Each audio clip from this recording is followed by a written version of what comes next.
Hi folks, Dino Bob here. We're in Lost Kingdom Park today. This will be a short one with the Dryosaurus encounter. And we already saw Dryosaurus in the sauropod habitat, but this would give our guests a chance to see these smaller animals more closely, more reliably. So we'll start with a little tour up to the encounter, starting back at the Torvosaurus viewpoint on the, I guess that would be the eastern trail out of the Central Plaza. And going along toward the refreshment and amenities plaza there on our left, with some fire I need to adjust. These kind of things happen. Fire is particularly ornery about getting it in the right place. So as we go across the bridge, you're seeing a lot of what we saw before. But as we come off the bridge, just to the right in front of us is the new building for the Dryosaurus encounter. This would be a bonus admission kind of facility. You can see the rope across the entry there.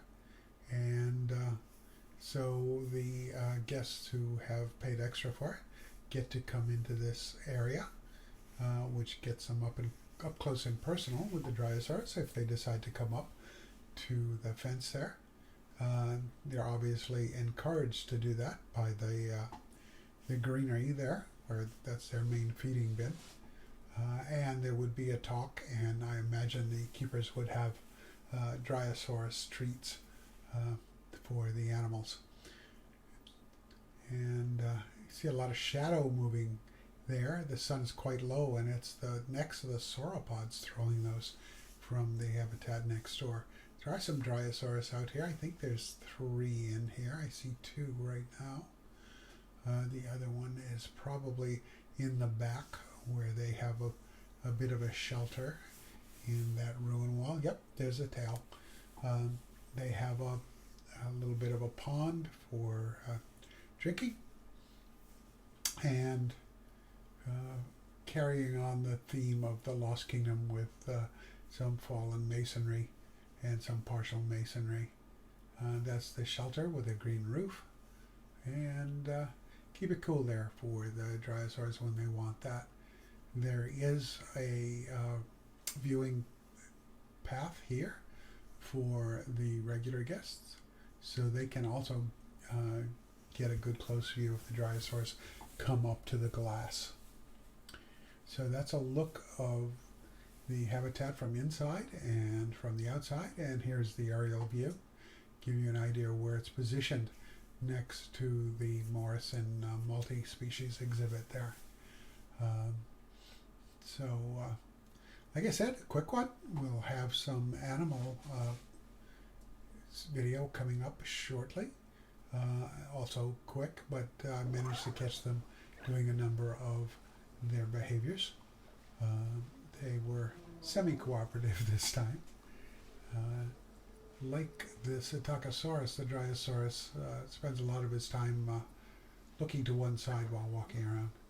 And this one decides to munch on their enrichment, although the targeting on that is a little tricky. And there's the big frisky Dryosaur animation in the back there, just jumping around and getting his yayas out. And 2 of them moving down toward the water now, and the frisky one into the water. There's some weird, I'm not sure what to call it, but strange reflections from the sky around the animal and the vegetation that was in front of the camera. That was kind of weird, but oh well, these kind of things happen.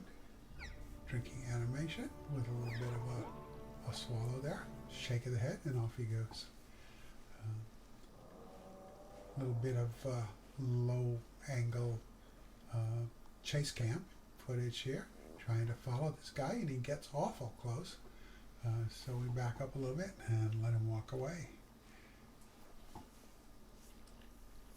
We're still getting some of those strange reflections in the water right through the rock. I expect that's something the devs will fix in the future. And the traditional Dryosaur grazing activity. They seem to do this a lot. Anyway, so that's pretty much it for this video. The next one will be back in the Sauriarium for its second one with its first animals. And so, Dino Bob, getting ready to sign off. Be kind to each other out there, and do hit that like or leave a comment and subscribe. Thanks.